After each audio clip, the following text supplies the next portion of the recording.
kana pane chinhu chandoda kuti mundinzwisise. Umwe nomwe ngamire nemhosva dzake, umwe nomwe ngamire nenyaya dzake vazukuru. Iye kuti zvoni mwana kana kuti baba vane zvavanenge vaita ka zvobva zvangozonzi nemwana wacho kana kuti nababa vacho. Izvozvo hazvisi right vazukuru. Ndangoti ipapo ndigare ndakapajekesa pakangonaka.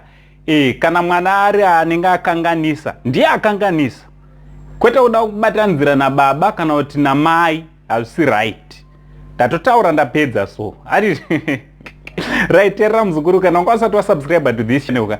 This is our family channel, and so please subscribe to this channel. Also don't forget to put your notification bell kuti whenever I upload a video you will be notified. Thanks very much kune vese vari kuita kuti basa riende mberi vanoramba vachingosapota musha.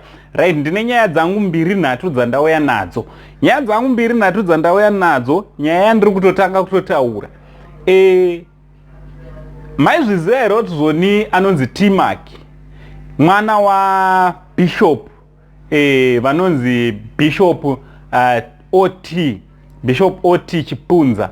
Right, Bishop OT Chipunza ka vane ministry yavo inonzi chiko hanzi Apostolic Flames Ministries, anditi. Right, yes, Apostolic Flames Ministries. He was one of my big pastors, kana kuti ma big pasters, ma bishop maumbe ku AFM. I still remember tichikura ka Bishop Chipunza vanga vari mufundisi weku AFM, anditi. So ndo baba va T-Mac, anditi. T-Mac taona Oswald taona Chipunza. Kura ndi junior kao. Ndi junior uimpano. Alright. So ndo zvatangoti kuigire, anditi. Vabereki vake ndo vandiri kuisa maphotos panapa, anditi. Ndo vabereki va T-Mac, anditi. Zvinofamba sei vazukuru? Handisi kuda kujaja zvangu. But mwana akakura achiratidzwa nzira yekunamata, mwana akakura achiratidzwa nzira dziri right, ozosvika akuita pane zvakuitwa na T-Mac, munozviona sei?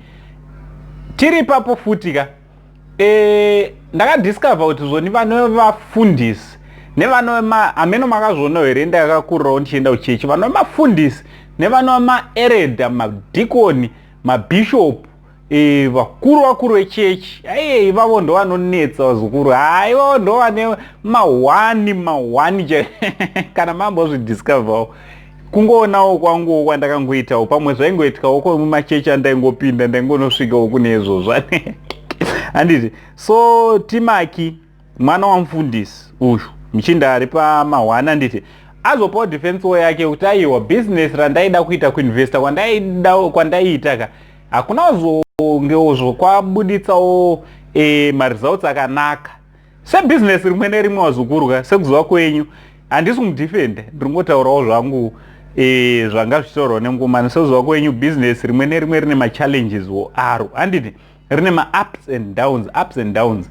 So patime yacho nawo maybe nekudawo kozvirongwetika kuti economy iri pasi, business rake rakabva raaffectiwa, handiti. So ameno nyaya dzacho anoda kudzibata zvakanyanya bosi, dzine misodzi mukati. So anoda kudzibata zvakanyanya. Ndachida kungokudza icho kuti mwana womufundisi, handiti. Information inofanira kusvika kuvazukuru. Right, mukutenderera zvakare kwandachiita mastreets esocial media, handiti, ndazosanganawo nechikomana Vanichoga, handiti. Right, Vanichoga ndasangana naye ndiye ane post iri panapa yandaisa panapa. So yakanzi behind the scene for what shall it profit a man to gain the whole world and lose his own soul. Mark 8 verse 36. Right, verse yataisirwawo nechikomana Vanichoga. Okay, hanzi hazvinakidze kuti unowana zvese panyika asi wafa mweya wako ushaya zororo wokandwa mugehena. Peer pressure haidiwe, famba nepesi yako, usaitire zvinhu kufadza vanhu but mangwana wozochema. Kana ari macelebrity ka ipapo rega ndingopagadzirisa macelebrity anoita zvinhu kutofadza vanhu. Hansi umuklasha zvavo kana kuti, but ndochokwadi macelebrity kana uchiita basa rako ka zvangofanira channel inoyo wazukuru. Tiri kutoita kuti mutandare mufare.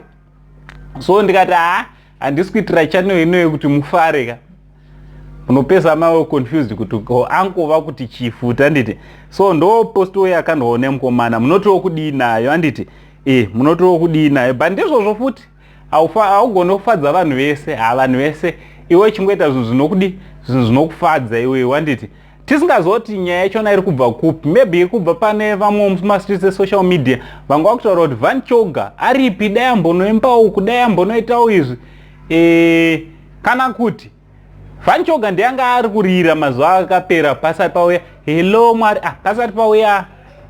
pasati pauya anonzani pasati pauya Fadza Mutengi Van Choga anga achirira pangozoya Fadza Mutengi zvabva zvavhiringika papazoti hello mwari munhu wese angoti hello mwari Van Choga but guys musadaro Van Choga achiriko ndangondikuudza kuti achiriko right chibva ipapo ka tazosanganawo neumwe mufesi anonzi Tapelo Tafa KP handiti